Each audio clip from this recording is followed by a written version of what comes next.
Listen up, you. Patrick Wheeler. Let's stomp these dudes. And Zach Lancaster. Everyone is stupid except me. This is the Afternoon Sports Drive on the Triple Play Sports Radio Network.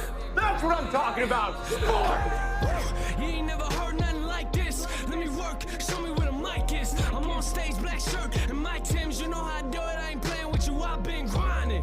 Anybody trying to sleep on me, better do something with your eyelids.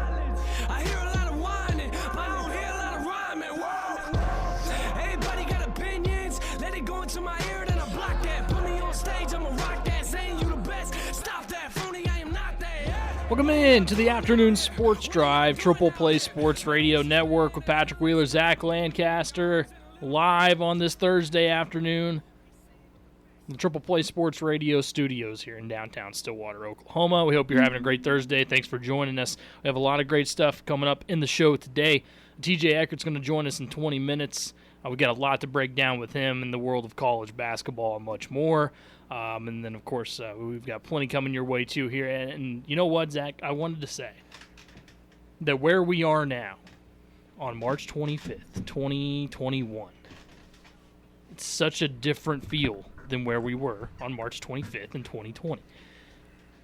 Because a year later, after the world and the sports world as we know it came to a halt, we now have gone through a pretty wildly successful NFL season, most of college football.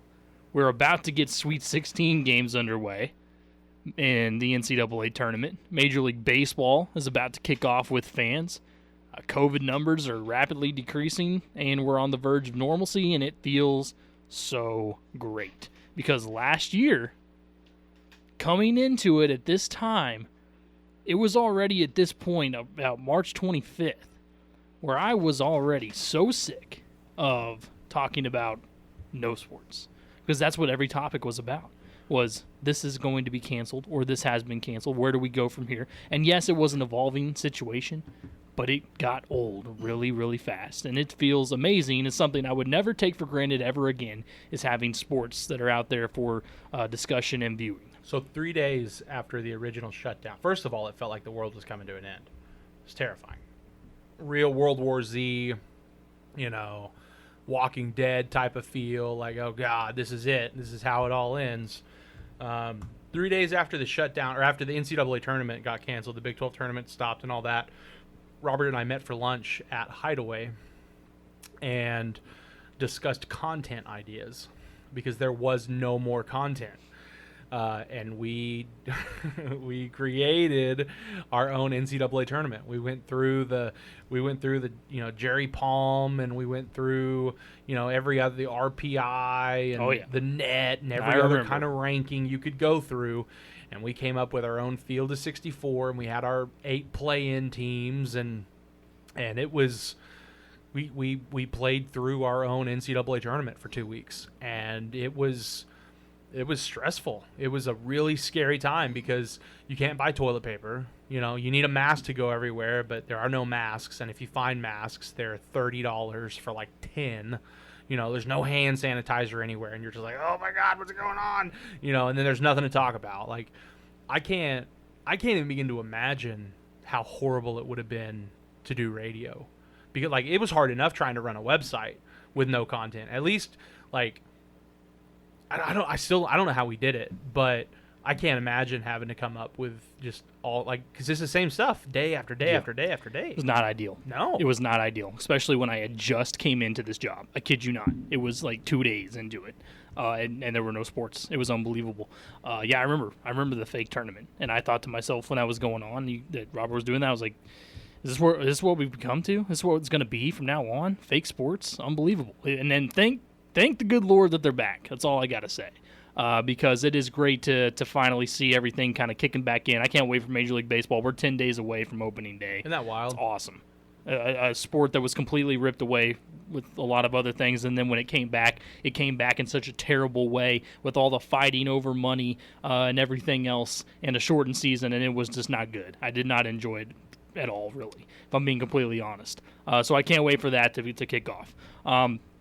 But I want to start with that. I just wanted to give that little, hey, it's nice to be here a year later and kind of feel like we're getting a lot closer to normal than we might have ever thought we'd be back there, at least this soon. A year. I know it seems like it was forever. It took a long time, but there was a video that I saw the other. It made me question the space-time continuum.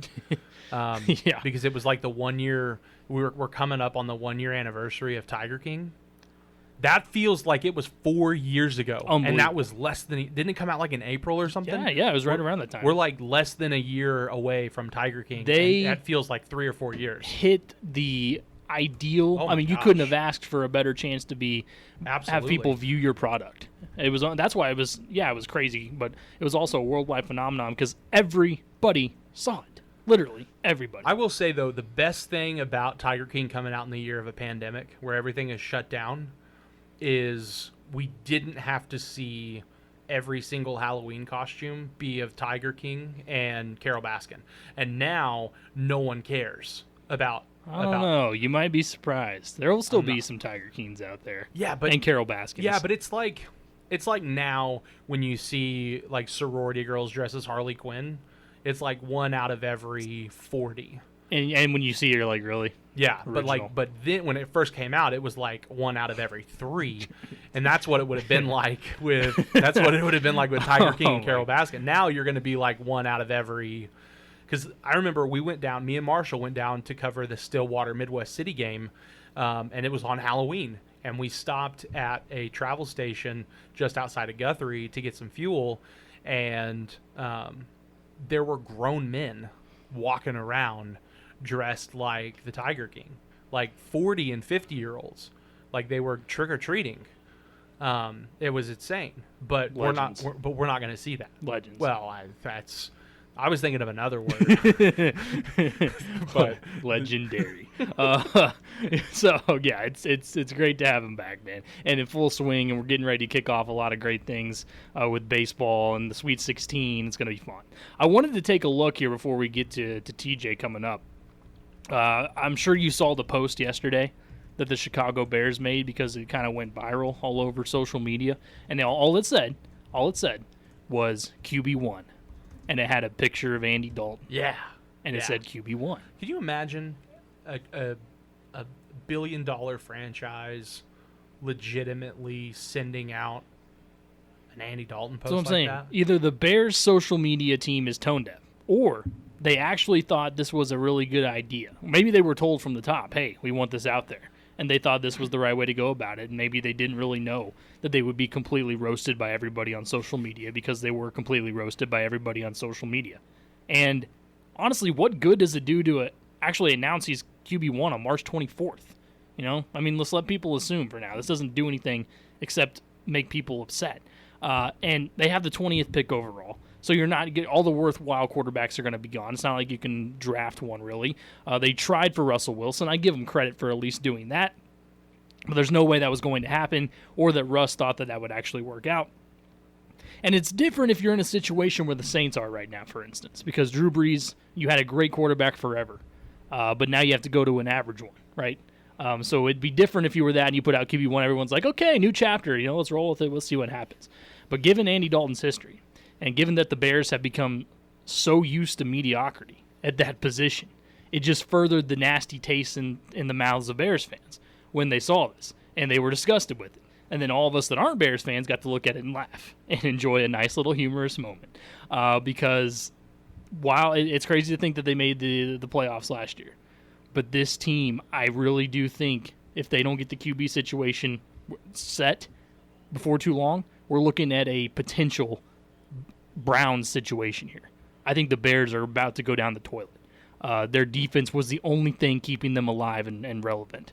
And, you look at what else they did earlier. And I think this is also pretty interesting. We saw, I think it was yesterday, 2 days ago, that they signed Damian Williams from the Kansas City Chiefs, which I thought from a fantasy football perspective, that's an absolute disaster. You're about to get a definition of a split backfield there with David Montgomery. But here's another example of when life comes at you fast. How about this? 1 year, you're the hero of the Super Bowl. The next year, the pandemic hits. You decide to opt out and take care of your mom, which I completely understood and all that. I gave him props for doing what he thought was best. But you knew that came with some risk. You sit out, and now you're on the, out of all teams, the Chicago Bears. Wow, life comes at you fast. Damian Williams. The ramifications were enormous because at the very least he was going to lose his starting job to Clyde Edwards-Helaire, who got drafted in the first round. But then he heads over to the Bears, where your chances of winning are going to a Super Bowl are very, very minimal compared to Kansas City. So it's a wild ride that he's taking there. But I think overall you're seeing a franchise, Zach, that is so desperately trying to get back into after what happened with Mitch Trubisky, after what happened with Nick Foles, both disasters, so desperately trying to let everyone know that, hey, we're trying to make moves. We want to make sure we don't go anywhere. We don't want to slip into that abyss that that used to be the Cleveland Browns and the Jets and the Jags and all these terrible teams. We want to make sure we're relevant in this division and everything, but they can't. They're holding on to a false dream here, and I thought that little social media post yesterday was the perfect kind of tip of the iceberg for anyone who wanted to see what I believe is going to start being a real collapsing franchise before it's all said and done, because I don't believe in Andy Dalton to get you a ton of wins.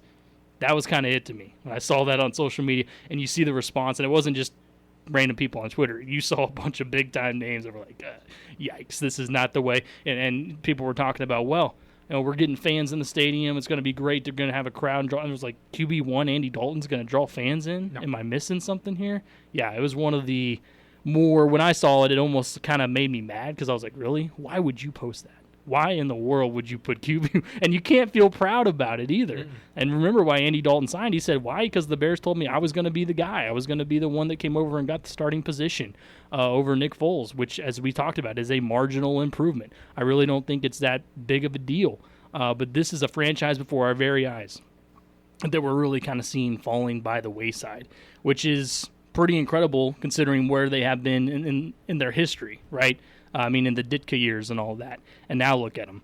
And I think it just goes back to, they were bad before, but when you miss on, which maybe right now they're kind of thinking they're lucky stars they didn't hit Deshaun Watson, but when they missed on Deshaun Watson and Patrick Mahomes to get Mitch Trubisky, that's one of those situations that is so bad, it ends up being so bad for your team where that guy you drafted is now gone even. It can be hard to come back from because you're thinking to yourself every single draft now, what if we miss again? If I go back into that draft and I can't hit here, I'm going to choose this QB, but if I go over this QB, will I be running into another situation? I think there's just so many things going wrong for the Chicago Bears right now. It's really unbelievable. Yeah, I mean, to think about how far this franchise has fallen, and it to me is so surprising that you would think they would be able to go out and hire smart recruiters. Essentially, is what you would think they'd be able to go out and get better scouts, because it's not like it's Cleveland. Like, you understood Cleveland, they had been mediocre for literal decades, but Chicago, I mean, it's not like you're not in one of the major cities in America. It's not like you don't have one of the most faithful fan bases in America. You would think you'd be able to hire somewhat competent scouts and a somewhat competent GM to be like, okay, well, let's look at what Mitchell Trubisky did at North Carolina compared to what Deshaun Watson did at Clemson. Who's the better athlete? Deshaun Watson? Okay. We're not talking long-term here, because I guarantee you they were looking at Mitchell Trubisky and being like, okay, Mitch will give us 3 or 4 years and we'll struggle, but by the time we hit that 4th or 5th year, that dude is going to be rolling. You can't afford to have 2 to 4 years of mediocrity. When you look at Deshaun Watson, you know he's going to pay off immediately. But I think they went in there, and when they got Mitch Trubisky, they thought franchise quarterback, because that's what they were after.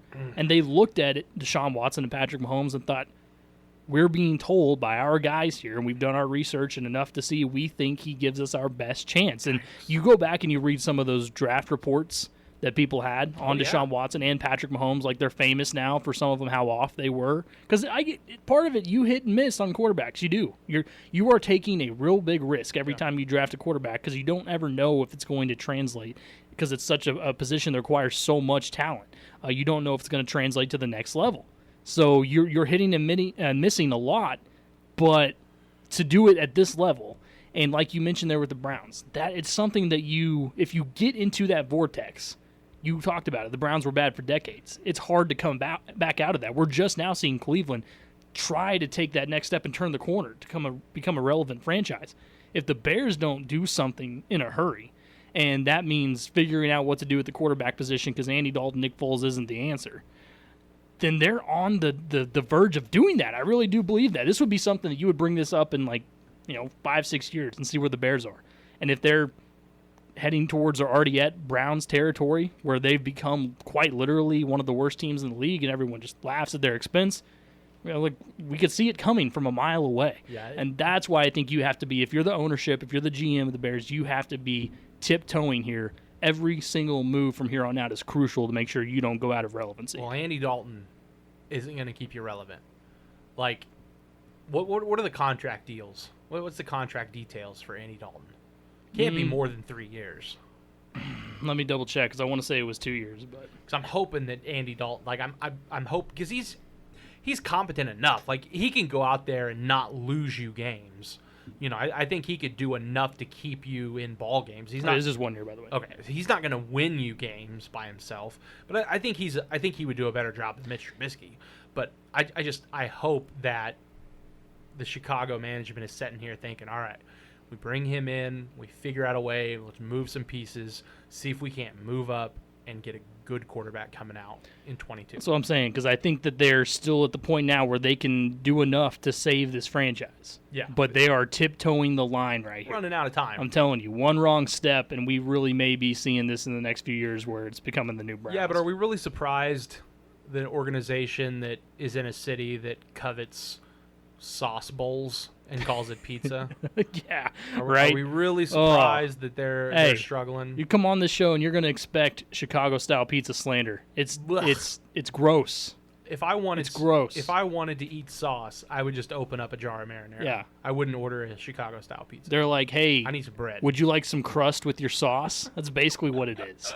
Disgusting. Have you ever had the need to eat a gallon of pizza sauce And with a hey, block of cheese? We were talking about hot dogs the other day. Oh, I got beef yum. with the Chicago-style dogs, too. I'm not a big- You can't throw all these veggies and what on my hot dog. Well, I'm not a big veggie guy. Like, I'm growing into veggies. Yeah, but don't put them on a hot dog. When I eat a hot dog, I don't want to swallow a whole pepper. So what do you chew it? But Take a big bite, it's like it's gone. what's your go-to? I just hot dog topping? want mustard, ketchup, Yeah. maybe throw some sautéed onions on there. I wouldn't complain. I like a good grilled onion. Chili dog, cheese. Keep it simple. I don't want fresh onions. I don't know on my fresh hot dog. onions. They I gotta be like a grilled. grilled onion. Yeah. But like chili dog, love chili dogs. I'll Yeah. go chili, a little bit of ketchup on top of the chili to cut down, and then a buttload of man. cheese. Oh yeah. Don't be giving me the pickles and the giant pickle or whatever's on there. Sport pepper. The and tomato. Get out of here. It's disgusting. When we come back on the afternoon sports drive, Hell, Chicago. we're gonna TJ Ecker will join us. We might ask him if he likes Chicago-style dogs. Find out coming up next. Screaming out at the top of my lungs, lungs, lungs, lungs. Tell the world that I found the one. Whoa, my baby's hotter than the golden sun, sun. You make my heart beat like a bass drum, drum. Listen to me now.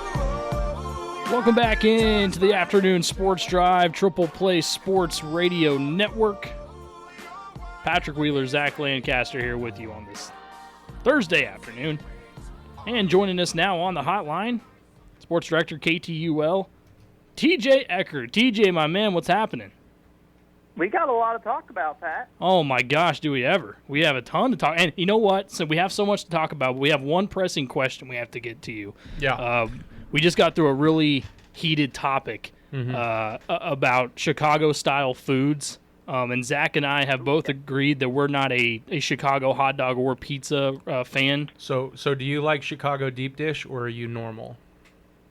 No, I'm normal. Yeah, Okay, totally perfect, normal. perfect. Yeah, there's. Good. It's just not. I don't know. It's just not that good. And maybe if I was in Chicago, I'd have a better appreciation for it. But no, it's not good. You're not a fan of a gallon of pizza sauce with a couple blocks of cheese on top? Yeah, that's not my taste. It's like Papa John's, we'll call it good. Yeah, okay, I'm good with that too. That's pretty much the route I would go as well. Yeah, Domino's. Yeah, well, I mean, anything's better than Chicago style. I mean, we just had to get that out there. Now that we got the important question out of we the can way, get to the lesser known items. how's your bracket looking right now? You know, it's not great. Not great. The biggest one that really hurt was I really liked Texas coming in. I thought Texas had, they had experienced guards. They had the bigs that were good. They just won the Big 12. Maybe this is a team Shaka gets over the hump. So I had them in the Final Four. And then they lose to Abilene Christian. TJ, so I did the same thing. I did the exact same thing. It had the makeup of a good March run team with, experienced senior guards. And, they'd been in the tournament. They hadn't won, but they had been there. They kind of knew what it took. So, yeah, that was the one that kind of screwed me over. Yeah, when that happened to me as well, I was like, well, there goes again. Another year down, and it was one of those where I was like, I maybe should have known better, but I still didn't, and it just didn't work out. But how great has it been to have March Madness back, right? And then to add that, you get a record number of upsets this year, too. It's that, and then obviously being in Tulsa, having Oral Roberts make an awesome run.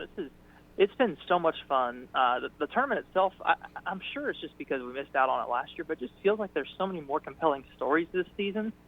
And again, that might just simply be because we didn't have it, but it surely does seem like that we're getting almost like not a once in a lifetime, but once in a decade type tournament where all these teams are making such cool runs. I mean, the Oral Roberts thing is just so cool. Obviously, being here covering it is fun, but even if you're not, it's just neat to see a 15 seed make a run like this. Oh, absolutely. And if I had told you before the tournament that the only team in the Sweet 16 from Oklahoma was going to be Oral Roberts, what would you have said to me?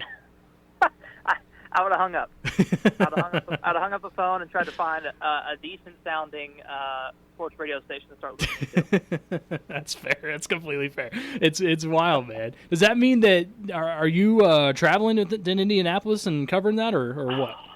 Man, I've tried so hard. We were going to go to Indianapolis, period, just because all three teams were there. It was been really simple. But yeah, our not KTUL, but the company that owns KTUL, the national company, is not allowing any travel, so we can't do anything. Oh man, yeah, that's a bummer. So, I wasn't quite sure. Yeah, we couldn't even go to Dallas to cover the Cotton Bowl and Tulsa Bowl game either. Wow, yeah, that's one of the biggest bummers about all of that is there's been some travel restrictions, no doubt. So, but it's great to see them make the run, no doubt. And do they have a chance to beat Arkansas here? I mean, is the magic going to run out, or are they going to keep going? I'd like to think they do have a chance. They're up by 12 on them in the second half in Fayetteville early in the season. Obviously, they ended up losing by 11. But, they have the recipe. Obviously, they've done it twice already. But they have the recipe to win games in March. It's just they're a 15 seed. So I think they're playing with more confidence than probably any team in the tournament right now, it seems like. I mean, Paul Mills' press conferences are like you're talking to like someone with as many wins as like Mike Krzyzewski. I mean, it's just like he's carrying himself with so much confidence in these press conferences. Max Asmus and O'Banner, both those guys. You can say on the surface, yeah, we expect to win, but I mean, it genuinely feels like their opinion. I mean, they genuinely seem to think, yeah, we didn't come here, excited to win the conference tournament. We came here expecting to win games. So it was almost like ingrained in them throughout the season, like we're going to go to the conference tournament, we're going to win that, and then we're going to win games in Indianapolis. So that's really honestly the mentality they've taken. They haven't ever appeared to be settled on what they've done. They've always just seemed like, all right, we won, let's just go figure out who we're playing next. Well, and I thought that we really saw that on display against Ohio State, and they come out and they just looked like they were more into that game. They looked more confident. They looked more comfortable than Ohio State, and it's something I talk about every single year going into the tournament. DJs, when you see these lower seeds, they just always have that look. We got nothing to lose type mentality about them, where they come in and they treat every opponent as if it's an absolutely beatable opponent, regardless of the little number next to their name. And sometimes you see them go out there, and I mean, we saw it again this year with a bunch of teams that were like that. Like you mentioned, Abilene Christian, we saw Ohio get it done. They just don't care about who their opponent is. They end up playing them better. You may get a team that overlooks a lower seed like that, and you have to think with the way that Oral Roberts plays and the weapons they have, it's all coming together for them at the perfect time. it's a perfect blend of a team that can pull an upset because they have 5 guys on the floor at any given moment that can shoot the three, so their spacing is really good. They have a big man in O'Banner that is an inside-out guy and thrives around the perimeter. I mean, Max Abmas is. I was saying it before the tournament started. I had a feeling he could be this year's Steph Curry in terms of March, and he really.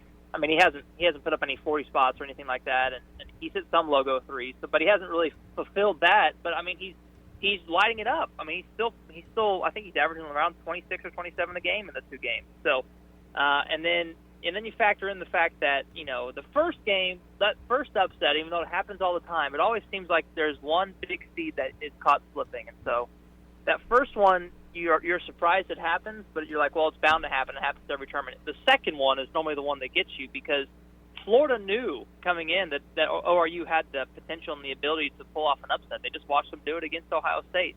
So that the Gators weren't sleeping on them.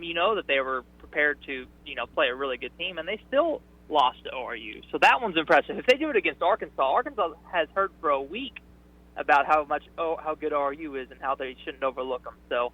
If they do it again, I mean, it'd be even more impressive. Yeah, I really would. I bet they're tired of those storylines, no doubt. TJ Ecker joined us here on the afternoon sports drive. So does anyone pose a real threat though right now in the tournament to Gonzaga or Baylor? I don't think Villanova has the pieces to beat a team like a Baylor. And then so honestly, out of that region, I think Baylor should. Make it to the Final Four, and then I guess we'll see who they end up playing on that side of the bracket. I can't think of anybody on that side of the bracket that would really scare them. I think Houston has a good recipe, but I mean they looked horrible in getting out of their second round game barely. So no, on that side I don't see anything. On the opposite side, there are some good teams left for Gonzaga to get through. I think Alabama's got enough good shooters that they can kind of keep pace. If they make it that far, I think Florida State's got a lot of length that could bother Gonzaga if they get that far, and they're deep, so having to run up and down the floor with them won't bother them too much. They're comfortable playing at that pace. But honestly, you can do all the the matchups and all that you want. I just really want to see Gonzaga and Baylor play. Period. I think those are the 2 best teams all season. They were supposed to play earlier in the year, they didn't get to. I just really want to watch that matchup. Yeah, I'm the same way. We got robbed of that matchup earlier this year. It needs to happen, no doubt. So as far as Oklahoma State, I would have to think that them shooting poorly was probably the last thing anyone really expected from them in their final game. I think so. That's always kind of the fear with jump shooting teams is that they'll have a cold stretch and it'll bite them. Honestly, even with OSU missing some shots, that happens. But Oregon State just looked like the better team. Mm-hmm. I mean, they just played really well. I was thoroughly impressed. I guess the Pac-12 was just completely underrated this year. I don't know what we were thinking with the Pac-12 or what the committee was thinking with the Pac-12 because they've looked legit, all of them. I mean, they've been really impressive. So, yeah, it was a sad way for the Cade Cunningham season to come to a close.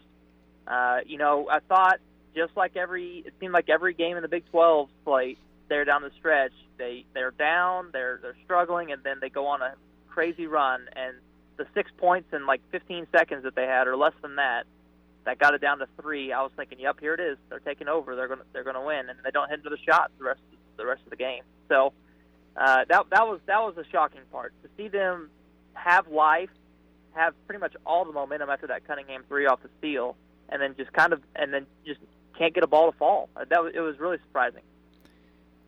And you kind of hit on it there, but with what you had in Cade Cunningham, he's arguably a generational talent. I mean, do you think the level of disappointment maybe is so much greater because with him, you thought you had a real chance at a run? You have that player that comes around once in a who knows how long, where he can win you a game at any point, and with him on your team, you go out to Oregon State out of all squads. I would have to think that was maybe adding to the level of disappointment. I think so, and I'm not sure really what the expectation was for Cowboy fans coming in. I know that they had Cade coming to the season, but I'm not sure if it was simply get them to the tournament, win a game or two, or if it was let's make a Final Four. I think the end of the season run and beating Baylor in the Big 12 tournament, I think that all kind of made Cowboy fans believe this is a team that could go on a big run, like make a Final Four, make a Elite Eight, and I think they would have been content with making the Sweet 16 and losing to, say, Illinois. That's what ended up happening. I think they would have been like, okay, we lost to one of the best teams in the country, made a Sweet 16, Cade had a good run, whatever. I'm content with that. And then obviously Illinois lost, so that's beside the point. But I think you're right. What you're saying, I think losing in the round of 32 to an Oregon State team that only got in because they won the conference tournament and that weren't even that good in the Pac-12, I think you could see some disappointment. You can understand some disappointment, but also understand that you got to watch one of the most exciting, if not the most exciting player in the last however long it's been for Oklahoma State fans. I think it was still an enjoyable season for them, to say the least. Yeah, there were a lot of big moments, but I think you're right. It would have been, I think for a lot of people, they had Illinois, Oklahoma State meeting up, and Illinois pulling through that one. So that probably would have been the most, okay, well, we kind of expected it type thing. All right, so two-parter here. Do you expect Mike Boynton to return? Or would you be surprised if he's coaching for another team next year? I hadn't really thought about that. No, I would expect him to return. I'm trying to think of a job that would entice him to want to leave. Or I guess maybe the NCAA stuff. Mm-hmm. Maybe that would make him want to leave. I guess maybe that's another direction you could think about it. But I don't envision him leaving Oklahoma State. I think he's either a really good liar or he truly is completely invested into that program. I mean, every press conference, every tweet, every game, he seems completely bought into what Oklahoma State and Stillwater's all about. So I would be very surprised if he left. Are you guys having different opinions on that? No, not really. I mean, there's been a lot of talk on the South Carolina job potentially with Frank Martin. There's been a lot of assumptions that he's going to be out, and they want to bring Mike Boynton over and get him back home. But I think that would maybe even be a little bit of a stretch. To me, it seems like he's most likely going to be here for the long haul. So, but that one, that's just the biggest in the rumor mill going on right now. I think one of the things you have to look at, like, you obviously don't throw him a Travis Ford contract, right? I think Oklahoma State needs to be able to keep Mike Boynton, but you don't throw him a Travis Ford contract, but you restructure it in a way, because I think the biggest fear is him being poached. We found out you hear about the financial difficulties that Oklahoma State went through during the pandemic, and everyone else, rightfully so. So you don't throw him a ton of money, but I think you restructure a contract. You give him extension, you give him a bit of a raise, but you restructure it so that way if South Carolina or whoever else comes, they're going to have to pay $6.5 million a buyout if it's not at the end of his contract.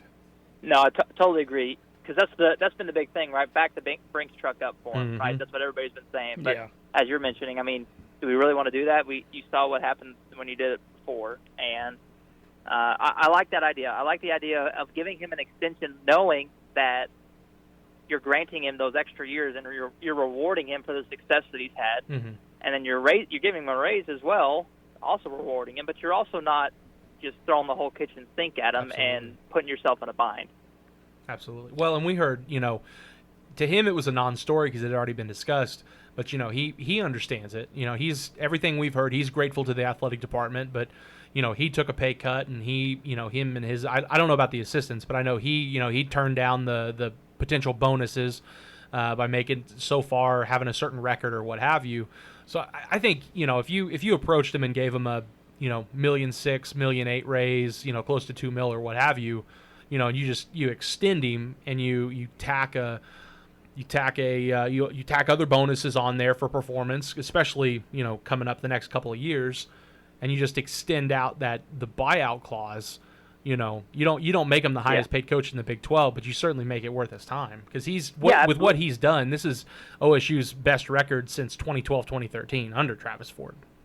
Right, exactly, and with the idea of by extending him and he continues to have the success, that next contract, if he wants to stick around for a few more years or be a lifer, then we can continue bumping that money up and continue making it worth his time and continue to not lure him away, but keep him from looking at other spots. Well, and you give him, you extend him, and when you get past 2 or 3 years, the athletic department should obviously be in better shape financially after a couple of years of full stadiums. And then, like you said, if he's worth the money, then you give him more 3, 4, 5 years down the road. Right. No, exactly. And it's crazy we're having this conversation when I think at like the midway point of the season, there were probably some, albeit ignorant, Yeah. Oklahoma State people who didn't know if he should return next year. Yeah. Yeah. Well, especially go back to last year or the year before. They're like, I don't know why Mike Older hired this guy. And now all of a sudden you're sitting there and you're like, well, they had a legitimate chance to go to the Sweet 16 if they hadn't just collapsed. Exactly. TJ, if the appeal doesn't work out for Oklahoma State and they receive the postseason ban, would you expect any type of max exodus of players, saying, well, we just don't want to play here if we're not going to get in the postseason? That's a good question. I guess it would have to depend on perhaps how long the length of the ban would be, maybe how bad or if there's any big-time scholarship reductions. Because at that point you could understand it, where now we're hurting recruiting and we're hurting our depth, and so that at that point you can maybe understand a little bit of it. He just seems like a guy that players want to play for and want to be there for, and so if it's a 1-year postseason ban, I don't know if you're going to see the Boone twins be like, well, we want to be in the tournament now, so we're going to go play at SMU, or I don't see. That was just an example. I don't see something like that happening. Now, there could be some guys that maybe have a year left or maybe 2 years left, and they might say, we want to go to the tournament one more time before we try and go play pro. So maybe like a junior, or I don't know. No, I don't think there's going to be a mass exodus of players. I think those players are bought into what Mike Boynton's doing and what he's selling. And so unless it's just some crazy, ridiculous, I'm not going to put past the NCAA type of postseason ban, I wouldn't imagine that you're going to see a ton of guys leave. Well, and I think the uphold, if they were to uphold a penalty, I think it would just be what they had already dished out. So it would be a 1-year postseason ban, so it would just be next year. But with everything we've heard from recruits, that commit and sign and players that transfer in, they transfer because of Mike Boynton. And if Boynton, and I think Boynton stays. I'm going to throw that out there right now. If Boynton sticks around, they'll stick around. That's Boynton is the barometer, not obviously the postseason tournament is huge for every player that goes to college basketball, but for right now, Boynton's the barometer for Oklahoma State. Right, and you got to think too, assuming that Boynton stays and he's there for the entire tenure or the entire career of some of these freshman, sophomore kids, they're going to make the tournament after the postseason ban's over. Absolutely, you got to have faith and trust in the fact that he's going to continue to lead the program in the right direction. So why would I leave a good situation, a guy that recruited me here in the first place, to go to a place where I may have a chance to make the tournament, but I'm not going to have the guy that I signed on with. Yeah, and TJ, do you think that should be the expectation for Oklahoma State basketball if everything is normal next year? There's the appeals one and all this. With Avery, with Ice, potentially still with Bryce, depending on what he does, the Boone twins, all that. Do you think that this is a team that should be right back there in the tournament with the loss of Cade? I would think so, yeah. I mean, I think this is a team that's plenty talented enough to do that. You saw at the end of the 2020 season with the pandemic, when it hit, the team kind of started to find its groove, and it was a much younger team, obviously. It was starting to kind of find its identity, if you will. It was kind of starting to buy into the Mike Boynton ideas, and it started playing really well there towards the end of that 2020 season. So I think that team, plus 2 years now, or a full year of experience now, with the March experience as well, I think this is a team that should certainly have the expectation of making the tournament. And now, if you want to make an argument about how far is it Sweet 16 or bust, is it round of 32 bust? That's a debate I guess you could have. But I think the tournament is absolutely it should be the goal for sure. Talking to TJ Ecker here on the afternoon sports drive. Well, we saw Oklahoma got it done against a pretty salty Mizzou squad in the tournament, and I actually thought, TJ, that they played pretty well against Gonzaga with everything as it were, and but as you can see, you have to play pretty perfect to beat that Gonzaga squad. Yeah, it was crazy to think, and I was texting my buddies throughout the game. In the first half, OU was hitting a ton of shots. They were getting back and playing really good defense in the half court. They were, trying their best to limit the Gonzaga, fast breaks and them getting up and down the floor on them. They were doing their best in that. There was a point in the game where I felt like OU hadn't missed a shot in like 3 minutes, and you look at the scoreboard and they're up by 2. Yeah. It's like, how is this happening? How I've never seen OU play, or never. I haven't seen OU play this good of a stretch of offense since, that run of top 10 wins. I mean, they are just up and down the floor. Austin Reeves was cooking. Yeah. Moji Gibson was hitting some threes. Brady Manick hit his first shot of the game and then went absent. But, all those guys, they were all hitting on all cylinders. The defense seemed like they were getting back. Kirk West was really good, blocking shots down low. And then, then you're like, well, Gonzaga just went on an 8-0 run, and now they're up by 10. It's like, well, how did that happen? I mean, OU shoot 54% from the field, and they're down by 8 or whatever. It was. You're absolutely right. You have to play almost perfect basketball for a full 40 minutes, or you have no chance. And then the second half, even when they're down by 19 and they kind of start chipping away, you felt like they had momentum, and you keep looking down at the scoreboard, and you're like, gosh, how is it still an 11-point lead? I mean, I felt like they chipped into this thing for a while, and then you look down, and it's like, well, Timmy just scored again. They're up by 13. How did that happen? I thought they were down by 5. It was a weird game to watch because you felt like OU was playing really well and chipping into leads or holding good leads, and then you look down and Gonzaga's just they're keeping them at an arm's length. Yeah, I thought that same thing the whole way through watching that game. Is pretty incredible. Let me flip you over to football here real quick because we're in the middle of spring practices now for OSU football. But what next steps are you expecting to see Spencer Sanders take this year in his development at quarterback? Yeah, we talked about it a lot during football season, Pat, was the whole, still kind of being young, still having a little bit of a lack of a game experience, and those guys, those quarterbacks, tend to be the gunslinger type, and, you're going to take the touchdowns and the interceptions with each other because that's just what happens when you got a guy who does that. But now, assuming he's going to be the guy and assuming that's who you're going to throw the expectations on, you got to think that those interceptions will become less and less. Almost like he's not Baker Mayfield, but I mean Baker was a gunslinger when he was in Tech, and then as he got to OU, each year in and year out, the gunslinger mentality was still there, but they were still calculated risks.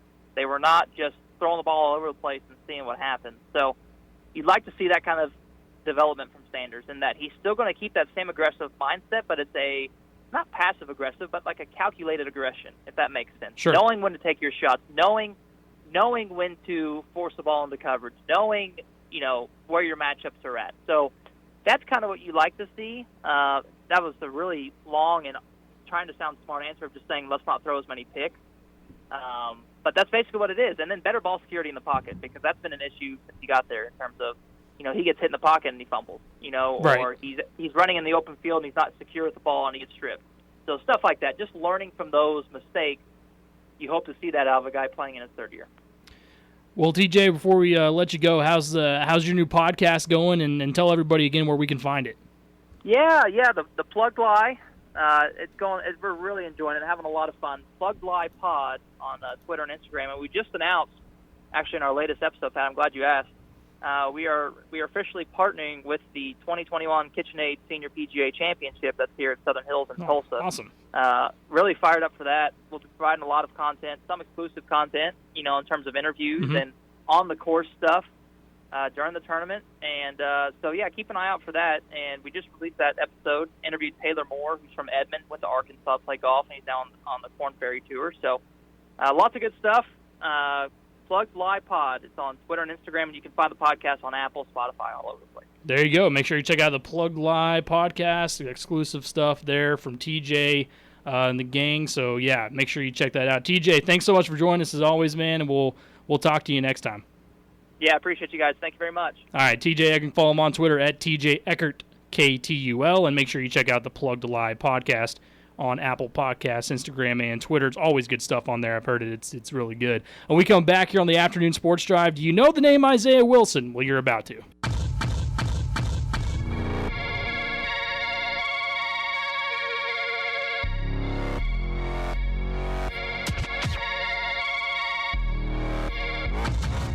Whoa. Staring as I go. Gave until my soul hurt. Never told them so. Watching as I fall. Welcome back into the Afternoon Sports Drive, Triple Play Sports Radio Network. Patrick Wheeler, Zach Lancaster. We're getting ready to round out this first hour. And if you don't know the name Isaiah Wilson, then you probably should get familiar with it, because if you look at what he has done since getting into the league in the NFL, it is unbelievable. Zach, I sent you the list of everything that he's been through so far. Yeah. He was drafted by the Tennessee Titans as an offensive tackle. First-round pick. Okay, so when you're drafted as a first-round pick in the offensive line, you're expected Immediately the expected to expect on perform. your return, yes, is immediate. Needed to be an immediate impact on this team. So it came out just the other day. By the way, he's no longer with Tennessee. But just the other day, it came out that on January 7th, before they were getting ready to play that first playoff game against the Ravens there, he was arrested. And why was he arrested? Well, because he decided to elude a police officer, speeding in a construction zone, reckless driving, marijuana possession, less than an ounce, possession and use of drug-related objects, and reckless conduct. Then the fleeing charge is a federal offense on top of all of that. He was released a day later. But what's crazy about this is that the Miami Dolphins had decided to give him a second chance. And they could use him, because they're still trying to figure out their quarterback situation. They could use an offensive tackle. They knew that he had been having issues in college, and since he got drafted, so they gave him another chance there. He lasted all of a couple of days with the Miami Dolphins and was then released after he skipped 2 optional workouts that he had committed to attend to. He showed up late for his first physical and late to his first orientation. This is clearly, and I think it's interesting because I understand being a little wild as a young player in the NFL or any pro sports league. Especially with how young they are anymore. You get guys that are drafted in major sports leagues that are just extremely. That's unbelievable. They're just past 18. Sometimes they're 18. And so when that happens, I can understand being a little wild as a young player, because it's probably hard not to be. But how players really continue to throw away opportunities like he got there is always something that whenever I see it, it continues to blow my mind every time. Because you always think of people like Johnny Manziel, Josh Gordon, go down the list of guys in the NFL that have had their chances and blew it. Probably had good chances to be really, really good. I don't know about Johnny, who knows, but he had a chance to at least have some sort of success in the league. But this was a guy who was highly sought after, and Isaiah Wilson, and was going to be a big part of what the Titans and Dolphins did.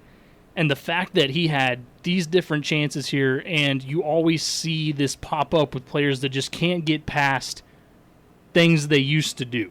There's a lot of great stories where players make it in the pros. You always see it, and they came from rough paths, but they got past it. This is one of those situations where even getting to where most people can only dream of, you continue to do things as stupid as this. And usually I'll call for in situations like this, okay, we need to get some help. This guy needs to get some professional help. These are conscious decisions that you're making and you're just being dumb. But it really does kind of pain me to see guys with so much potential talent throw it all away, especially when they get a second chance. Yeah. Well, and you look at Gordon. I mean, Yeah. he's had 6, 7, 8 chances, and just continue. Like, I'll never, especially with Wilson, I'll never understand. Like, you get a second chance after picking up a federal charge, which in and of itself, you probably shouldn't play football anymore. But you get a second chance and then you just skip or you're late. Like, those aren't those issues right there are that's character. That's right where there. I'm just like, you don't care. Yeah, absolutely. And that's where the Dolphins were like, not going to waste time. Absolutely. But it goes to show, too, that a business like the league, they don't care if you're drafted in the first round. No. If you don't do what they expect out of you, because guess what? Your employer's still your employer. It doesn't matter what your name is or where you got drafted. By the way, Wilson was also arrested on DUI charges when he was with the Titans. He attempted to jump off a second-story balcony to evade arrest. He just got a trespassing warning for that. Sounds like you should be playing for Dallas. It's just unbelievable. I'm telling. Yeah, Jerry Jones. He might. I was gonna say he might end up. Maybe that's why. Maybe he's in it. Maybe Wilson's in with Jerry Jones. Mm-hmm. Maybe he's like, listen, I know you guys signed by Miami, but I really want you in Dallas. Yeah. Skip a few things. Be late, get cut, and we'll sign you. Yeah. He played 3 snaps for Tennessee. Oh man. Can you imagine that? Maybe it may be, and I think it has to be probably in the top 5 worst first-round picks of all time. I would say like Jamarcus Russell. Yeah. Oh, yeah. He's definitely in the category. He's up there. Yeah. Johnny Manziel's up there. Oh, man. half the other quarterbacks Cleveland signed. Your first-round pick, is, as we talked about to open the show, is so important. Yeah. You have to hit. And when it looks like on paper, this is going to be great. We got a big offensive lineman. He's going to be a stud for us, and it turns out to be something that's not even on your team anymore. I'm surprised that a collegiate strength coach or position coach didn't make people aware of that, because that's something that you hear of. I think they probably were, but even when you hear, okay, if its talent is going to outweigh things like, okay, occasionally he might not give a ton, all his effort, or he might show up a few minutes late. That's something that if you're an NFL squad, you're thinking, all right, but he's a first-round quality tackle here, so we can fix those things. But you can't fix stupid. No. How many times have we had to say that over and over? And teams give it a shot every single time, but they can't fix stupid. I wonder how much money of that contract was guaranteed. Yeah, I mean, it's just First round offensive lineman. That's what I'm saying. So much money. When you get a chance with that much money and that opportunity, and you don't care. Yep. It's a mindset I'll never understand. I never fully will understand it. But I thought that was one of the crazier stories coming out of this offseason. Isaiah Wilson throwing everything away. We'll see if he indeed ends up on the Dallas Cowboys at some point. We come back here on the afternoon sports drive. They need offensive linemen. They really do. We come back on the afternoon sports drive. We'll get into some buy or sell hour number 2 coming up next. And I don't know how we make it out when we make out on the low. Even if it rains, you'd rather make it snow. Both you and me know we gotta let it go. Laying on the ground, wondering why it's so cold. How we make it out when we make out on the low. Even if it rains, you'd rather make it snow. Both you and me know we gotta let it go. Laying on the ground, wondering why it's so cold. Why you so icy cold? Welcome back into hour number 2 of the afternoon sports drive here on the Triple Play Sports Radio Network with Patrick Wheeler and Zach Lancaster. As we get ready to kick off the second hour, we're going to get into some buy or sell. Are you buying I'd buy that for $1. or are you selling? You'll pick up the phone and you'll sell, sell, sell. This is Buy or Sell on the afternoon sports drive. Make money, money, make money. Buy or sell, afternoon sports drive, Triple Play Sports Radio. Patrick Wheeler and Zach Lancaster. All right, Zach. Ready to go? I'll let you go first. Want to go first? Okay. Yeah, I'll let you go. So, 3-game series coming up tomorrow. Oklahoma State, Kansas State, which I think tomorrow's matchup might be the best out of all three, pitching-wise, for sure. But Noel McLean, a little bit of a tear so far this season, doing really well hitting the ball, 5 home runs. We saw him put one out against Missouri State on Tuesday. Second time this year he's done that against the Missouri State Bears. Buy or sell, he hits at least one this series. Yeah, I'll buy that. I mean, you look at what he's done so far to start the year, clearing the batter's eye. I mean, that to me was just nuts. And what's fun about him is he can put it all over the ballpark. The first one we saw him put out against Missouri State, left center roughly. Obviously, the next time he cleared center field. Go back to the Illinois State game, he went oppo, cleared the right field bullpen. So yeah, I'll buy at least one. I don't know if it comes Friday, but I could see at least one Saturday or Sunday. Yeah, he's one of those guys that he enjoys looking at the spray chart afterwards. After a series, he's like, well, I hit one here, and here. And yeah, he's shown that power too to take it outfield anywhere as well. So I'm gonna buy it. I think he's one of those guys that's emerging as for any lineup that's scouting Oklahoma State is one of their real home run threats. They circle him and they circle CES and they circle Thompson occasionally too, guys like that. And they're like, well, these guys can go yard. And all of a sudden, Noel McLean's someone that if you leave it anywhere in his zone, he can take it out. And that was a tank that he dropped against Missouri State. I mean, that one was just, I'm like you. When I saw the replay of that, I was like, where did that ball go? It's like probably still up there somewhere. So I'm going to buy that. I think this is a really favorable series for a hitter like him. I expect him to have a good series overall. He's going to have to for OSU offensively against the Wildcats. Yeah, so I'm going to go football. We've got Oklahoma State's Pro Day coming up here within the next couple of weeks. It should be a really fun one. They're allowing media in. You'll have Tylen, you'll have Rodarius, you'll have Chuba, a lot of fun athletes to watch. Buy or sell, someone, I don't know who, Chuba, but most likely Chuba if he's there. But buy or sell, we see a sub 4.44 40. Ooh, Yeah, that's fast. Blistering. Well, you got to remember that when Chuba was in high school, he was one of the top Canadian sprinters. You know, he's not just a fast running back. He's a track athlete, and he is incredibly fast. And LD ran a 4.4 the other day. Yeah, I think it was a 4.39 or something like that. And I buy or sell, we see someone post a sub 4.44. So not 4.3, but sub 4.44. It depends. So that's one of the biggest questions regarding Chuba and his draft status is his durability, the running back spot. And I mean, that's going to be it. I mean, how is he doing? Is he healthy now? Is his speed back? Is he able to put weight and run, like he used to? Because we didn't see it this year. Sorry, but we didn't. He was injured, and at times it looked like he wasn't the same Chuba Hubbard. Plain and simple. We said that over and over.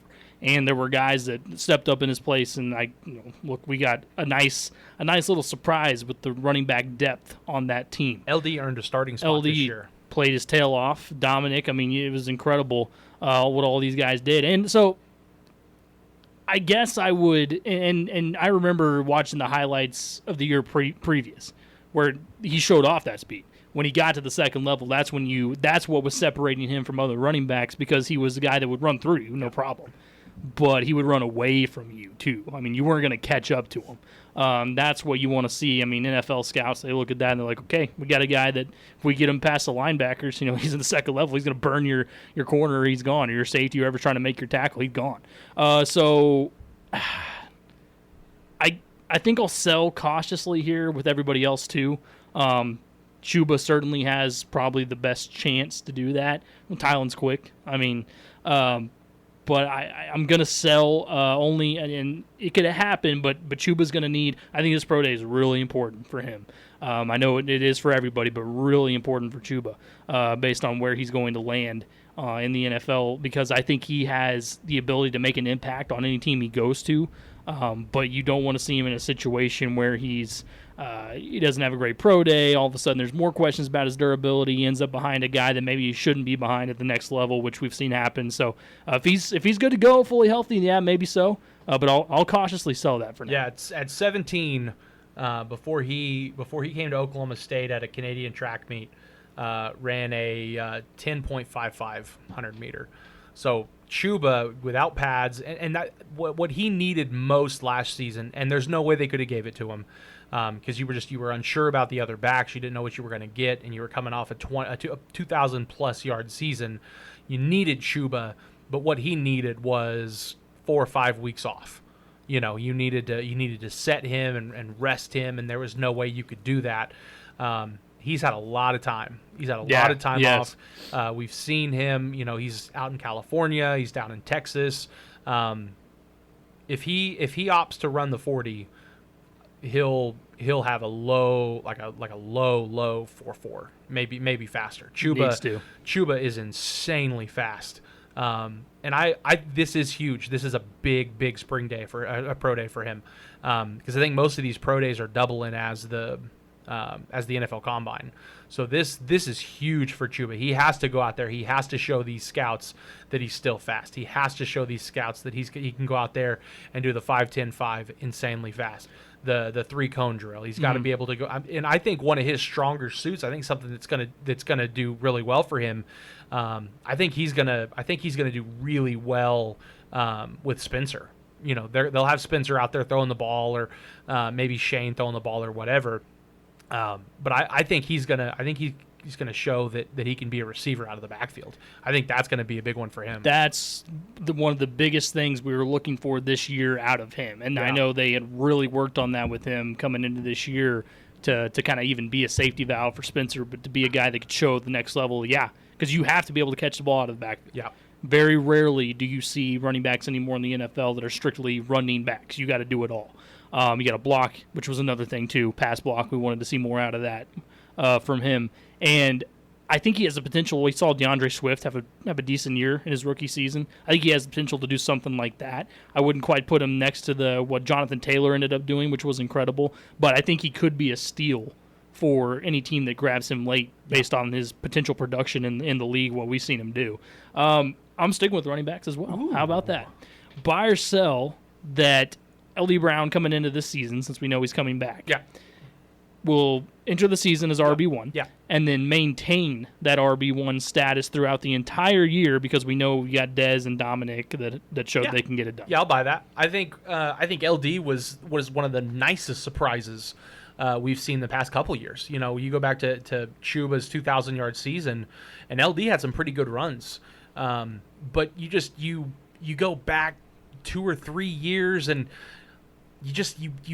I wasn't impressed with LD. You know, he never showed the burst of speed. He struggled to get through holes. I wasn't that impressed. And then he came out this year, and was really, really good. Showed that he absolutely had the capability and skills to be the number one running back at Oklahoma State, which is saying something. Oklahoma State's had a lot of really good running backs over the years. So I'll buy that. I think even if he has to miss a game, if he gets banged up late in the season, and they have to start Dez or Jalen Warren out of Utah State or Dominic Richardson, I think that once he's healthy again, LD goes back to being that number one. He'll have a bulk of the carries every game that he starts in. And I'll buy that, and I'll buy it 10 times over. That was one of the best surprises out of this team last year was, again, the depth of that position. And LD quite literally ran with his opportunity that he had, which was great to see. And he showed more durability. I thought that when he was playing, it was Kansas State, I believe, when he was injured in that game, and basically carried that team on his back. Yeah. And that one was one of the gutsiest efforts I've ever seen out of a player, and showed his toughness too. So, yeah, I think he's going to be RB1 as long as he's healthy. Dez Jackson exploded on the scene last year, as did Dominic, but Dez was so fun, man. And I think you're going to implement him a lot into this game plan too, because you truly have that ability right now where you don't have to rely on LD to carry the entire load. Dez can be a good switch, change of pace guy. You throw LD in on the goal line for sure. Even Dez, at times, he's gonna take a touchdown or two away, which is no big deal. So I love the depth at this position. It's about as deep anywhere as you'll go, and I think that. Look, last year, LD, the way he was running, he could have been an RB1 for a lot of other schools. Chuba was there, and eventually kind of got to that spot. So I'll buy that. I love LD. I think it's really important that he comes back. I was hoping he would, because it made about as much sense for him to come back as anyone else in the country this year. So I can't wait to see what he brings to the table this year. Gets a hopefully a more of a normal offseason under his belt, and he's going to be a big time anchor for Spencer, Shane, whoever's at quarterback. He's going to be a guy that they rely on, no doubt. Absolutely. I'm going to go back to baseball. Obviously, we got Kansas State coming in for this series. Kind of hit or miss this year, pun intended. They'll have a game where they'll have 16 hits, and then they'll have 2 or 3 games where they'll go 3 hits, 4 hits, 5 hits, 6 hits. And Oklahoma State, like we've mentioned the past couple of days, this needs to be a bounce back series for them. They drop 2 out of 3 to Texas Tech on the road, and that's a tough environment. That's a really good team. But you drop 2 out of 3 to them. You drop a really tough midweek game against Missouri State. Buy or sell, Oklahoma State pitching can hold Kansas State to 20 or less hits throughout the 3 games. That's actually a pretty low number, I think, because this pitching staff is certainly hittable. The thing is, can they keep runners on base when they do get there? That's kind of been something they've run into. Look, Louisiana Monroe and Missouri State, they should have won those games. I mean, let's be completely honest. Those were 2 games that should absolutely be in the win column. And the pitching wasn't good. Plain and simple in those. It just really wasn't. So, but 20 hits over 3 games, less than that? Roughly, 6? Yeah. 6.5 hits? I'll sell. I think you have a better chance of seeing the fewest hits in this matchup tomorrow night, and then you might see Obviously, more spread around to the next 2 games. So I'll sell that. I think Kansas State can probably get over that. If not, we're talking about a pretty solid pitching performance from everybody over the weekend, which have the capability. Possible. And I know that OSU wants to get back in the winning column and remind everyone, hey, we're still one of the best teams in the country here, even though we lost these 2 games we shouldn't have lost. It's a long season, all that stuff. I think they have a good chance to sweep this series this weekend. So I'll sell. But man, if they did, we're going to be coming back Monday talking about a lot of good pitching performances. Yeah, I think it's possible. I think that Friday night, you're going to have probably Parker Scott out there. You're going to have your 2 aces and Wright from Kansas State. It's going to be a really fun game. It's going to be one of the better matchups. One of the better matchups we see all weekend long. So I think Friday is going to be really solid for both teams. I think it's going to be a fun game to watch.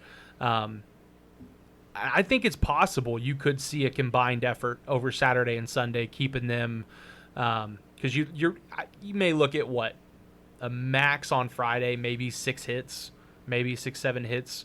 So trying to keep, you're adding like maybe 5 to 6 hits per game on Saturday and Sunday. I think it's possible. You look at what they've done throughout the course of the year, and they'll have a game, like I said, where they'll explode for 16 against New Mexico State in a 17-8 win.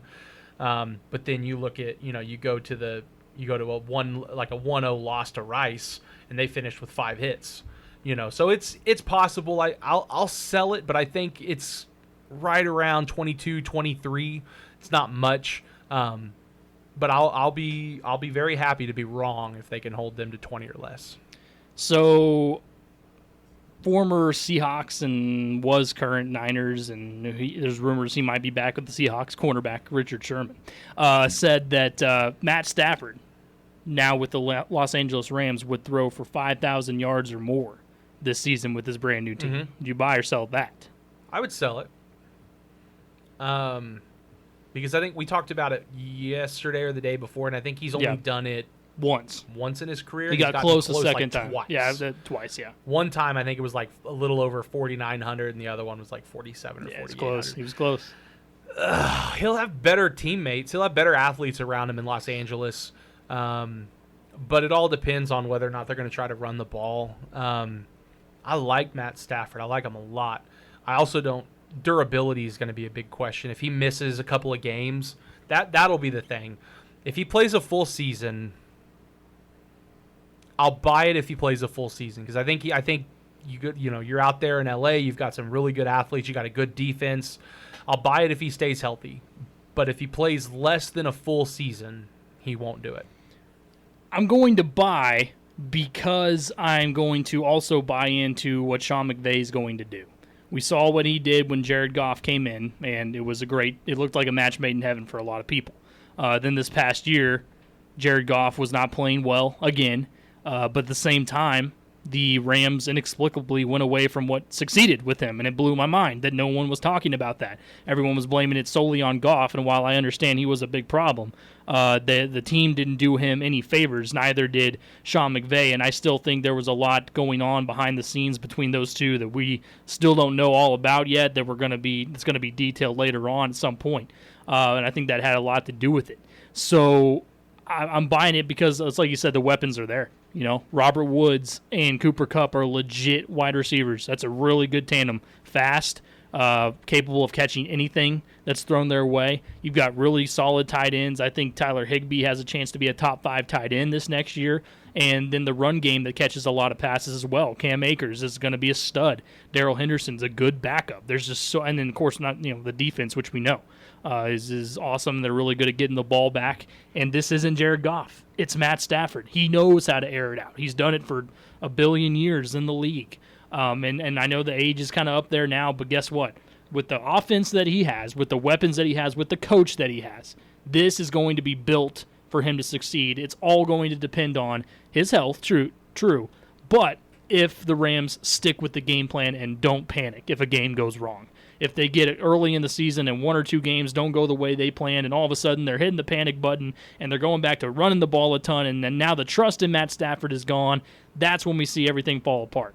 but I don't believe that to be the case. I think it's a new day in Los Angeles. Everybody is washing their hands officially of Jared Goff and letting him go to Detroit and do whatever he does over there and thinking of him as a dusty, farty memory for a lot of people. And now it's brand new light with Matt Stafford, and we'll see what he can do. So I buy that. I'm expecting a big season out of Matt Stafford and his new digs. When we come back, as you may have noticed, Zach, people all over social media, and there's even been plenty of stories written on it, for one NFL franchise are just losing their minds with this everything that's going on and not going on for them in the offseason.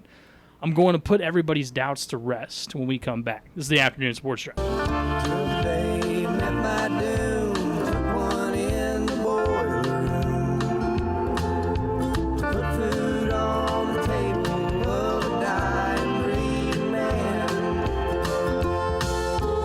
Once I was a broken heart, once I tore your heart apart. Once my heart put out before I ever got to breathe. My soul returned to seed, come to earth again, plucking out a living as a favorite laying hen. Welcome back into the Afternoon Sports Drive, Triple Play Sports Radio Network with Patrick Wheeler and Zach Lancaster. As we continue on, rock and rolling on this Thursday. It's just one day closer to the weekend. That's all it is. We're really excited to get into it, no doubt. It's going to be a great baseball series here in Stillwater.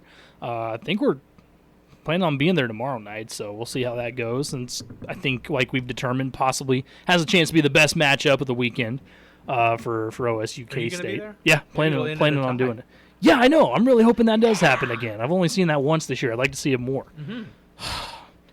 Really glad that Grand Canyon got their tails whooped in the college basketball in the NCAA tournament and headed out there, so you couldn't even try the whole tie thing. I think it was against Michigan, whoever it was. Good for them for losing. I'll forever be a Grand Canyon hater now. All right, so I want to slow down all this drama with the Chiefs and their fan base right now, because if you hop on any type of social media, with the way that the offseason is going in the league, people are freaking out that Kansas City hasn't done enough. And there haven't been a lot of big signings. And they've met with guys. We talked about Juju being one of them. Melvin Ingram is the latest from the Chargers on the defensive side. That would be a fantastic addition, I think.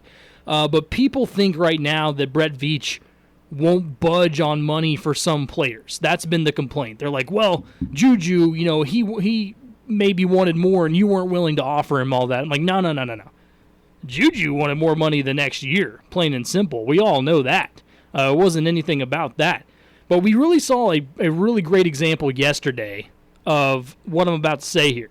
T.Y. Hilton got $10 million for a one-year deal with the Colts, which I think is way too much. Why would you pay a receiver that you're not sure is going to be healthy and hasn't been all that healthy, and his production has gone down the last couple of years, $10 million for 1 year? Don't people realize, don't the fan base, don't the fans realize they're doing this for a reason? There's absolutely zero incentive to overpay players right now, and that is part of the problem. You're seeing some of these guys not sign with teams because they want more money than what they're probably worth at this point. And I get it, you want to get paid, but with the success the Chiefs have, they're not begging you to come over here. They're using their success right now and their recent success and everything that they've got, Patrick Mahomes, Andy Reid, all the weapons, they're using all of that to their advantage, basically saying, look, you guys can come over here, but it's going to be on our terms. And I really don't blame them, because eventually you will get guys you need. Every single time you hear of anybody being a free agent, it seemingly always pops up that Kansas City's going to go after them, that they want to possibly play with Kansas City. Why? Because you have one of the best chances to get to the Super Bowl from here on out while Patrick Mahomes is in the league, plain and simple. So they're using that to their advantage. And by the way, the draft still exists, and there's some solid receivers in this draft, no doubt. You have to think that you would trust by now what Kansas City does in there. But bottom line to me, Zach, it's crazy what success does to fan bases, right? I mean, pretty heavy success. You get a Super Bowl under your belt. You get back to one this next year. You get a league MVP, a Super Bowl MVP, and all of a sudden, everything is, oh my gosh, if we don't get something done this offseason right here, we're not going to go back. We have no chance because other teams are making moves and we're not. Success really warps the minds of fan bases that 2-3 years ago were begging to get back into the playoffs and make a run. And that was going to be considered a really good season. But it's unique, too, because of Kansas City with some of the signings they pulled off. You know, people saw what they did this year remember when Le'Veon Bell came over, everyone was freaking out. Kansas City's a super team. Look, they can get anybody they want and all this stuff. Boy, had like 6 carries. We all knew it was probably not going to be a big deal, right? I mean, he came over, he was basically on the ride for a chance at a free Super Bowl ring. Probably wasn't going to do much. But it is crazy to me how quickly the mindsets shift in every sport when a franchise begins to have success, because your expectations are now at a completely different level than they ever were.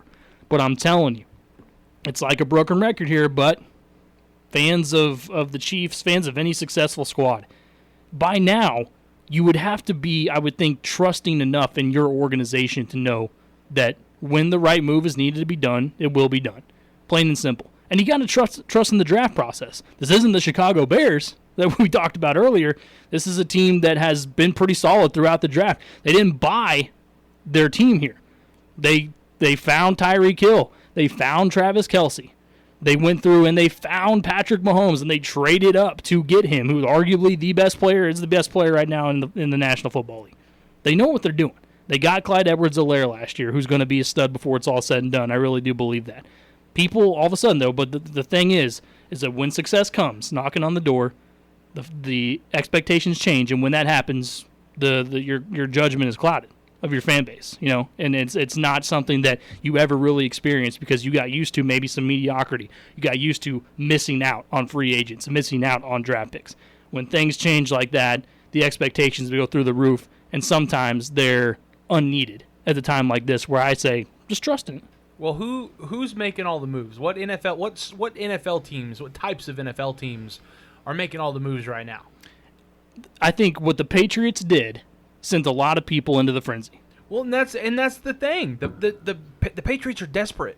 They struggled. When was the last time the Patriots missed the playoffs?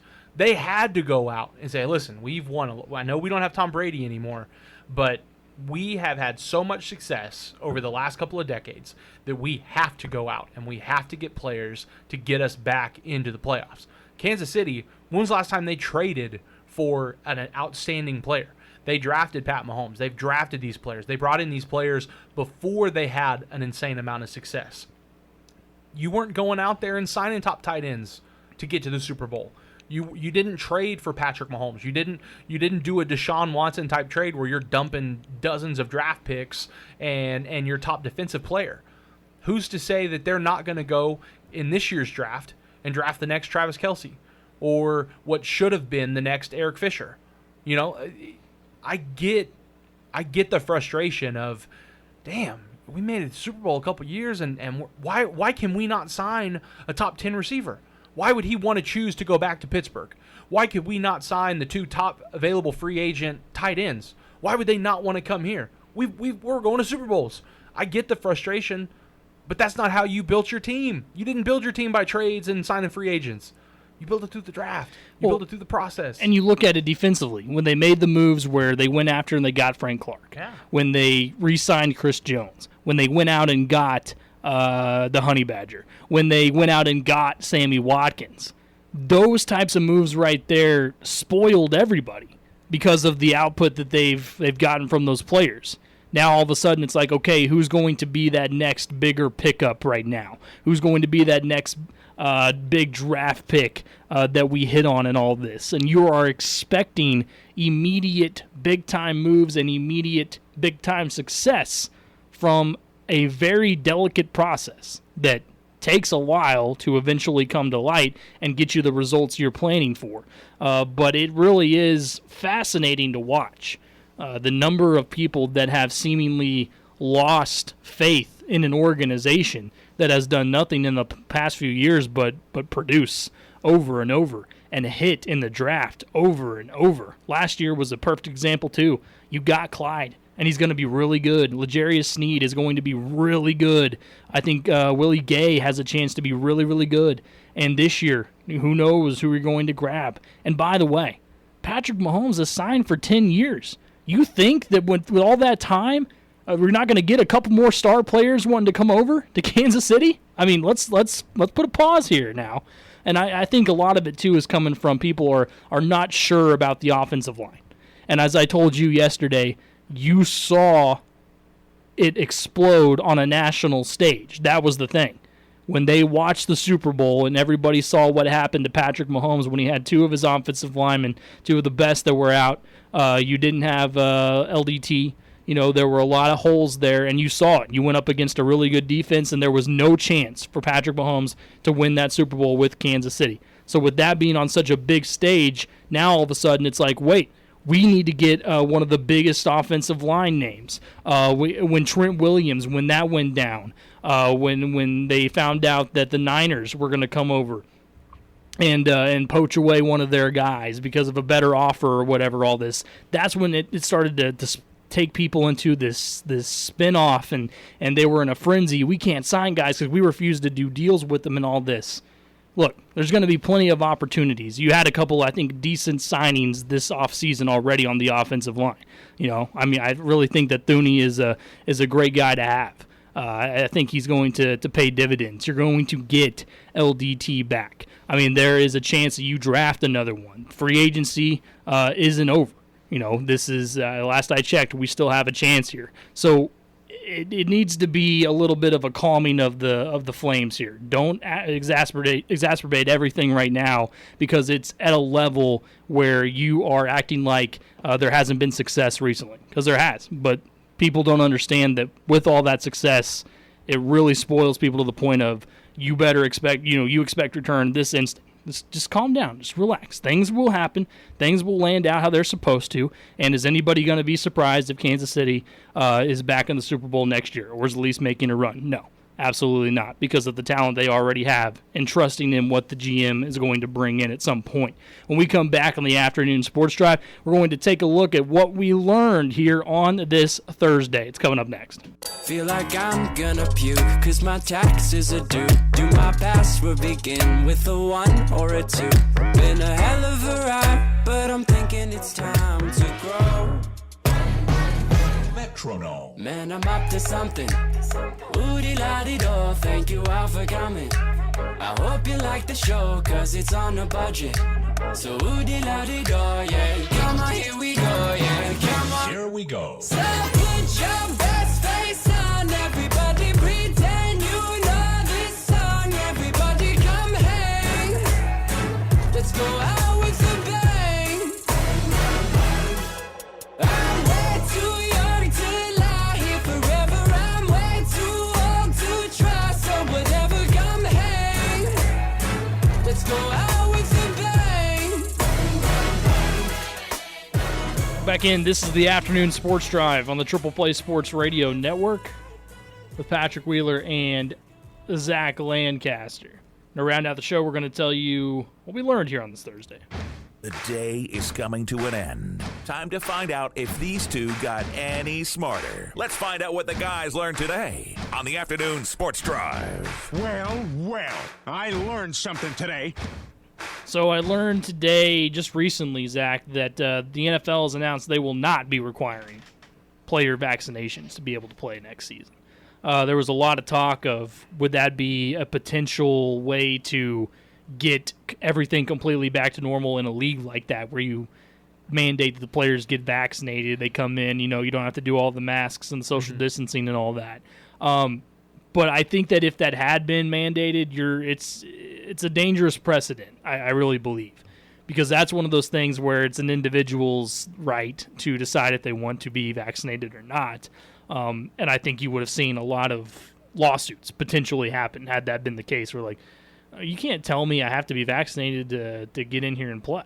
But I do think that it is, with everything moving the right direction, I think there's a real chance we see a somewhat normal season for the NFL this year, and college football hopefully too, where fans are back. We're seeing restrictions being eased up pretty much everywhere regarding fans and things like that. More and more are coming in. We've already seen teams announce they plan on full stadiums, all that stuff. So with the way that everything went down, and I think the season went pretty smoothly, as smooth as you could ask for. I know we had a game on every day of the week this year, but hey, you got them all in. You never missed any, which is truly incredible. There were some ridiculous moments. I mean, you ended up you took a draft pick away from the Raiders because of the coach not wearing a mask and stuff like that, which was insane. You saw the Saints have to pay a ton of money for basically the same reason. So there were moments where it was like, okay, that was a little over the top. But it's I think the right decision to not force vaccinations. I know we had heard the potential of that being in the NBA as well, where they were going to say, once it's available, we want everybody to have it to come back and play. That kind of got blown out of the water when LeBron was asked about it, and he said he wouldn't decide and tell everybody what he was going to do if he was going to get it and all this. That kind of backfired. I think Adam Silver was like, that's not what I wanted to hear. So I think it's probably the right move. It'd be a dangerous precedent to set there. Yeah, I don't know if you can force it, because I think people are gonna. I think you'll have a large majority of them get it anyway.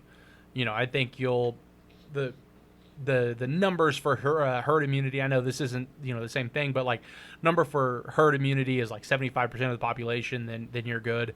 I think you'll have more than 75% of the NFL personnel and assistants and GMs and players and all. I think they'll get it anyway. But I don't know if you can force it like you could, say, for a middle school or a high school or something like that for kids to attend. But so I'm going horse racing, but not in the sense that Robert not in the sense that Robert would talk about. There was a 42-year-old jockey, Adrian McCarthy, and this took place over in the UK. He was depressed during the lockdown. Who wasn't? Who wasn't? Some form of upset and frumpy and all that. Took a couple bumps of cocaine over the break, like most do. So he took a drug test on October 15th, 2020, after riding at Chelmsford. It's a horse track over in the UK. He gave a reading of, now this is not in not an American term, so you'll have to bear with me here. Okay. 150,300 nanograms per milliliter of cocaine in his system. When the threshold for riding, so you can still do coke, the threshold for riding is 150. Okay. Three numbers. This dude had 1,000 times the necessary limit of coke in his system. And you got to remember, jockeys are like 5'0", like 100 pounds. Yeah. That's a lot of coke. I can't believe he was able to function. I can't imagine he was. I can't believe he survived. Said that he took he was honest about his chronic drug use, taking coke about 3 times a week from May 2020 until the positive test in October, but hasn't done it since. Well, that's an improvement. That's admirable. That's my goodness. That's a lot of drugs, man. That is a lot. Yeah. Well, I mean, he's probably thrilled to be seeing this day. Well, and I find it kind of weird that the UK Horse Riding Association, or whatever they go by, allows up to 150 nanograms per milliliter of coke in your system before they're like, you can't ride a horse anymore, partner. Yeesh. The UK is a different place, man. Woo. Wild. I wasn't depressed during the lockdown because Tiger King was on. Kept me sane. I didn't ever finish the show. Are you serious? Yeah, I don't think I watched the last. Oh my goodness! Episode or two. I know how it ended. Yeah, but still, you got to see it for your own eyes. Why? Because it's entertaining. I watched. It was entertaining to an extent, and then it was like, for me, it was on such a wide scale. It was everywhere. Everyone was talking about it that I got to the point where I was just kind of like, I was like burnout. I couldn't take it anymore. It was just like, because it was already ludicrous to begin with. I know. And it just kept going deeper and deeper and deeper. And it was just like, I've had enough. I was hooked. I'm telling you. I even watched the little reunion type show they had. They didn't bring everybody together, obviously. No. They just kind of talked about it. Where are they now type thing. What's crazy to me hilarious is like just how wide that show went, because it was worldwide. It was ridiculous how insane that show was. And it was quite poetic how quickly it crashed. Like, how we I think you and I were together when we found out that he was not going to be pardoned by Donald Trump, and it was just kind of like, dude bought a limo. That's what I hated. Yeah, it was that's, like that had to have been that had to have been brutal because he thought for sure Trump was going to pardon him. He had the limo, the big giant camo truck limo thing, ready to go outside the prison, and it never happened. Yikes. I wonder how much. I want to know how much he spent on renting that thing. How much his legal team spent.